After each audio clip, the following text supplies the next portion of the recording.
네, 오늘은 주로 3, 4학년에 대한 이야기를 좀 하려고 김선주 선생님께 좀 요청을 드렸는데요. 선생님 자기소개 한번 해주세요. 그냥 간단하게. 네, 안녕하세요. 정기가오리에서 초등 담당하고 있는 김선주입니다. 학생들이 이제 초등학교 2학년 되는 애들이 이제 3학년으로 올라가잖아요. 그러면 이제 초등학교 3학년이 되는데 이 학생들은 그러면은 어떻게 집에서 좀 지도를 해야 될까요? 특히 이제 독서 같은 것들이 좀 많이 달라지고 요새 국어가 진짜 난리잖아요. 저희 33년 대입제도 개편 때문에 말이 너무 많고 이제 초6 올라가는 친구들 이하로는 진짜 난리가 나는데 딱 3학년이 되면 애들이 좀 더 많이 어려워하는 것 같아요. 1, 2학년 때랑 또 다른 것 같긴 하거든요. 네, 맞아요.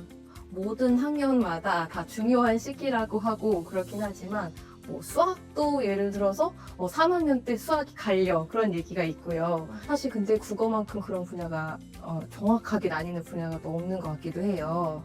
네, 왜냐하면 일단 이제 3학년 때 교과서를 받아오는 순간부터 아이들은 조금 다르다는 걸 느낄 거예요. 왜냐하면 뭐 우리 때 이제 바른 생활, 슬기로운 생활, 즐거운 생활로 나뉘었던 것처럼 사실 크고 굵직한 맥락은 그게 맞거든요. 그렇게 계속 이어져 오고 있거든요. 과목 이름이 달라졌을 뿐. 그런데 이제 3학년이 되면은 국어, 영어, 수학, 사회, 과학, 음악, 미술, 체육 그렇게 교과 과정 자체가 구체화되기 시작해요. 그러니까 세분화되다 보니까 학습량이 굉장히 많다고 생각하죠. 아, 실제로 진짜 과목이 많이 늘어나기도 하네요. 네, 공부량도 되게 폭발적으로 많이 늘어나는 시기이기도 하고요. 예를 들어서 이제 뭐 저학년 때는 가족은 어떤 것일까요? 우리 가족을 소개해봐요. 그랬어요. 근데 3, 4학년 때는 자, 우리나라의 가족 구조는 어떤 구조가 있는가요? 네, 어떻게 그렇게 나아가거든요. 그러니까 본격적으로 이제 사회를 배우고 진짜 과학이라는 것을 조금 깊이 있게 배워가기 시작하는 시기라고 할 수 있겠죠? 아, 맞아요. 저도 저희 이제 교재 보면서 선생님 3학년 교재 만들어 주셨잖아요. 그래서 그 교재들 보면은 생각보다 되게 내용이 복잡해요.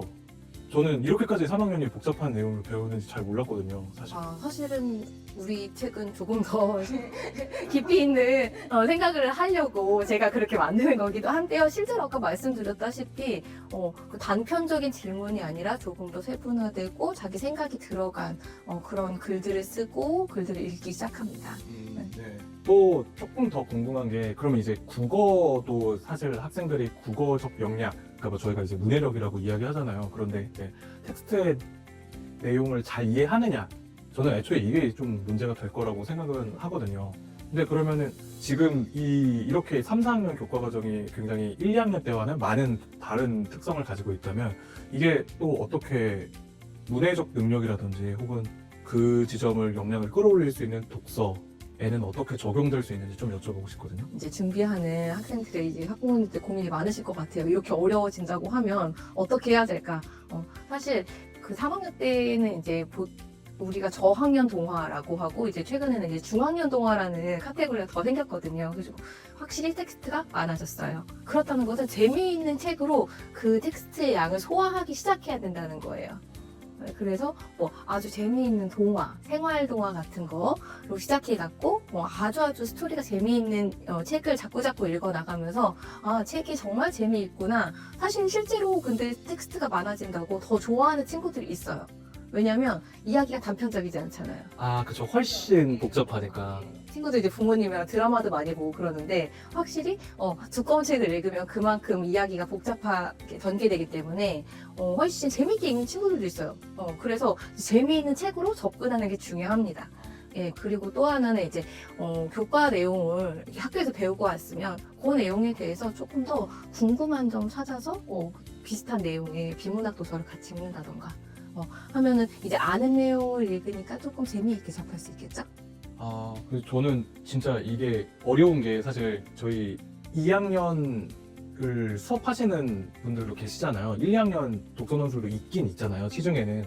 네, 근데 거기서 쓰는 교재들을 보고 또 3, 4학년을 보면은 학원이든 혹은 이제 저희 교과 과목을 살펴본들 간에 글밥 자체가 달라지는 것 같아요. 네, 맞아요. 그래서 그거를 사실 3, 4학년 때 그거를 잘 넘어가지 않으면 이제 사실 5, 6학년은 거의 이제 성인이 소화할 수 있는 책들을 읽는 친구가 생기고 예, 근데 그걸 결정짓는 거는 이제 3학년일 것 같아요. 이제 2학년 후반기부터 아이들이 조금씩 달라지기 시작하거든요. 계속 그림책에 머무는 친구들이 있고 아, 예, 아니면 좀 더 어려운 수준의 책을 넘어간 친구가 있고요. 딱 그러니까 3학년 때, 4학년 때 이제 이 글밥도 많고 구조성도 갖추는 텍스트를 이해할 수 있느냐 없느냐가 향후에 좀 영향을 미칠 수 있겠네요. 저희가 그러면은 선생님께서 잠깐 말씀해 주셨는데 그 책이 두꺼워져도 네, 글밥이 이렇게 많아져도 텍스트를 정확하게 읽고 이해할 수 있다면 보통 저희가 이제 그거 정독이라고 하잖아요. 네. 선생님이 계속 말씀해 주시는 게 3, 4학년들은 정독할 수 있어야 된다. 그게 그냥 기준이 되어야 한다. 그러니까 정확하게 이게 무슨 말을 하는 건지 이 텍스트에서 어떤 이야기를 하는 건지 이해하는 힘 이 역량은 그러면은 추가적으로 저희가 왜 해야 될까요? 사실 계속 제가 그러니까 향후에 영향을 미친다 이렇게 이야기는 하는데 조금 더 구체적으로 듣고 싶긴 하거든요. 아, 네. 제가 예시를 한번 들어볼게요. 최근에 이제 우리 4학년 올라간 친구들 같이 읽은 푸른 사자 완인이라는 책이 있어요. 너무너무 재미있는 책이고 친구들도 실제로 이 책은 두껍지만 재미있었다. 어려웠지만 너무 좋았다. 그런 평이 있는 책인데 저는 이제 이 책을 읽으면서 이제 친구들과 같이 나눌 질문을 뽑아내겠죠. 이제 그 질문 중에 하나가 이제 완인이의 행동에 대해서 우리가 조금 비판적인 사고를 해보자는 차원에서 저는 질문을 던져요. 아이들이 그런 얘기를 하지 않지만, 네, 완인이가 왜 그렇게 행동했을까? 그건 옳을까? 그럼 옳지 않을까? 라는 이제 질문을 던졌어요. 그러니까 어떤 장면이냐면 이제 완인이가 무리에 접근하는 침입자가 있다는 걸 느꼈어. 그런데 그 침입자가 있다고 한 거를 다른 사람에게 알리지 않고 누군가에 알리지 않고 혼자 그 침입자들이 접근한 거예요. 사실은 굉장히 위험한 행동이죠. 왜냐면 어린 사자거든요. 그런데 이제 여기서 그 완인의 결정 옳을까? 옳지 않을까?를 생각할 때 이제 단지 그 지문에서 단편적으로 읽은 친구들은 바로 그 지문 안에서만 생각해요. 나만 들었어. 내가 제일 먼저 침입자의 발소리를 들었을 거야. 좋아! 그러면서 가거든요. 근데 그렇게만 딱 본다면 어떻게 생각할까요? 야, 혼자 가면 안 되지. 완인이 지금 잘난 척하는 거야? 라고 생각할 수 있겠죠. 하지만 그 전에 상황까지 같이 정독이 되어 있다면 맞아. 완인이는 지금 무리해서 퇴출당할 위기에 처해 있지. 그러니까 자신이 지켜내려고 자신을 증명해낼 필요가 있었을 거야. 그렇기 때문에 완인이 혼자가 된다는 결정은 이해가 가기도 하고 괜찮기도 하다고 생각해. 라고 다 생각할 수 있는 거예요. 그러면 이제 정독을 했는지 안 했는지 여부에 따라서 이 비판적인 사고를 이제 바르게 할 수 있는가가 달려있겠죠. 이게 좀 약간 이해되는 것 같은데요. 그러니까 어떤 소설가도 작품 내에서 어떤 소설가도 어떤 작가도 이 등장인물이 왜 이런 행동을 하는지를 직접적으로 이야기해주지 않잖아요. 그러니까 완인이는 지금 그러니까 해설을 안 해주는 거죠. 완인이는 지금 내가 먼저 가야겠다.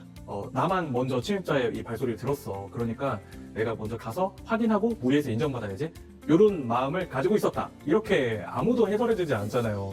그러니까 이제 텍스트에 드러나지 않은 내용을 추론해 나가면서 완인이가 행동을 이렇게 먼저 혼자서 나간 행동은 사실은 이해가 겉으로 볼 때는 안 될 수 있지만 완인이 입장에서는 드러나지 않은 정보지만 완인이 입장에서는 그렇게 생각할 수 있어. 네, 이런 지점들을 이제 추론해야 하는데 사실은 정독이 잘 안 되면은 이 추론적 독해가 잘 안 될 수 있다. 네, 이런 케이스를 말씀해 주시는 거죠. 저도 되게 많이 느끼는 게 사실은 영향을 진짜 많이 끼치는 것 같아요. 이 추론적 독해를 얼마만큼 깊게 가져갈 수 있느냐. 등장인물의 행동을 이해한다든지 그래서 이 친구가 어떤 계기를 가지고 행동을 하는지 혹은 왜 다른 배경이 아니라 왜 이 배경이어야 하는지 특히 이제 역사적인 사건들을 다루는 경우에는 그런 것들이 진짜 중요하잖아요. 네, 문학작품뿐만이 아니라 비문학도 그런 것 같아요. 이게 지금은 3, 4학년 같은 경우에는 문학작품에 대해서 저희는 이제 많이 다루는 편이 좋다 이렇게 항상 생각은 하고 있는데 이런 추론적 독해를 해나가는 첫 시작이 약간 등장인물의 마음을 좀 이해해보는 이런 것에서 좀 많이 시작하는 것 같거든요. 근데 좀 약간 고민도 되는 게 사실 현실적인 좀 문제가 있잖아요. 정독하면 좋죠. 네, 그냥 저희가 이제 딱 애들 읽어라고 했을 때 애들이 천천히 그냥 한 문장 한 문장 뜯어가면서 그렇지 완인이는 지금 이런 상황이야 이렇게 생각할 수 있으면은 사실 저희는 필요 없을지도 몰라요. 네, 그런 애들 안 와도 돼요. 안 와도 되는데 그거보다도 사실은 정독은 저는 그렇게 생각하거든요. 자연적으로 인간이 할 수 있는 게 아닌 것 같아요. 왜냐면 저희 1학년 때 딱 처음에 학교 들어가면은 뭐부터 시키냐면 앉아있기부터 시키잖아요. 일단 앉아있어. 그리고 하면은 조용히 하기. 이거부터 배우잖아요. 그게 진짜 신기하거든요. 원래 저희는 그런 존재가 아닌가 봐요. 네, 근데 그러다 보니까 책을 이제 3학년 되는 친구가 이제 3학년 되는 친구는 지금 초등학교 2학년이죠. 그런데 글밥도 되게 많이 늘어났고 이걸 정독해라고 하면 네 어머님 제가 이제부터 정독하겠습니다. 하면서 텍스트의 문장과 문장을 분석하면서 읽어보겠습니다. 아무도 이렇게 하지 않을 것 같거든요. 어떤 아이도 이렇게 하지 않을 것 같아요. 근데 문제는 정독을 하는 연습을 하는 것 자체가 방금 말씀해 주셨던 것처럼 추론적 독해를 하는데 굉장히 큰 역할을 한다. 사실 저는 대부분 아실 거라고 생각해요. 근데 못 시키니까, 못 하니까 정독은 재미없거든요. 애들 입장에서는 너무 재미없잖아요. 근데 그래도 참아. 그래 너 쓴 약이 몸에 좋은 법이다. 근데 그렇게만 강요하면은 아예 애들이 책을 싫어할까봐 또 여러 가지 고민이 들잖아요. 어떻게 해야 돼요? 저희 그럼 모든 책을 다 그래도 억지로 정독을 해야 돼요? 그렇다고는 할 수 없죠, 당연히. 네, 맞아요. 예, 우리 속독도 필요하고요, 다독도 필요하고, 정독도 필요합니다. 그 어떤 순간에 어떤 게 필요하는데, 정독의 습관이 돼 있어야지, 이제 결국은 이제 속독도 다독도 정확히 할 수 있다는 거거든요. 그래서 사실 평소에는 많은 책을 읽는 게 좋죠. 그런데 일주일에 한 권 정도는 정독했으면 좋겠어요. 꽤 많지 않나요? 일주일에 한 권이요. 일주일에 한 번 정독이면은 사실 근데 친구들한테 책 읽어보라고 하잖아요? 네. 그러면은 휘리릭 읽고 다 읽었다고 그런 친구 정말 많아요. 100페이지, 200페이지 되는 분량을 뭐 사실 1시간만, 어른도 그 정도면 이제 1시간 정도는 소화를 해야지 잘 읽거든요. 휘리릭 넘기지 않고. 근데 정말 30분 읽고 저 다 읽었는데요? 그런 친구도 있어요. 그거 정도가 아니에요. 예. 근데 그렇게만, 모든 책을 그렇게만 소화하면 결국은 나중에 다른 책들을 소화할 수 없다고 생각하거든요. 완인이가 왜 혼자 나왔는지 이해할 수가 없죠. 네, 그렇게 해서는 이해할 수가 없습니다. 그래서 일주일에 한 권 정도는 좀 정독하면 좋겠다는 바람은 있고, 그 정도면은 딱 부담스럽지 않을 것 같거든요. 그러니까 제가 선생님 말씀을 이해했을 때는 그 두 종류의 책들이 있는 것 같아요. 하나는 아이들이 좋아하는, 그러니까 아이들도 이제 편안하게 느끼고 좀 친근하게 느껴지는 그런 되게 좋아하는 책들이 있잖아요. 그런 애들은 이제 독서 자체에 대해서 정을 떼지 않는 거가 진짜 중요하기 때문에 중요하기 때문에 다독하면서 속독하고 다독하고 그러니까 여러 번 같은 책도 읽고 이런 게 되게 많이 도움이 되는데 적어도 다독과 속독이 정독을 대체할 수는 없다. 이런 이야기처럼 들려요.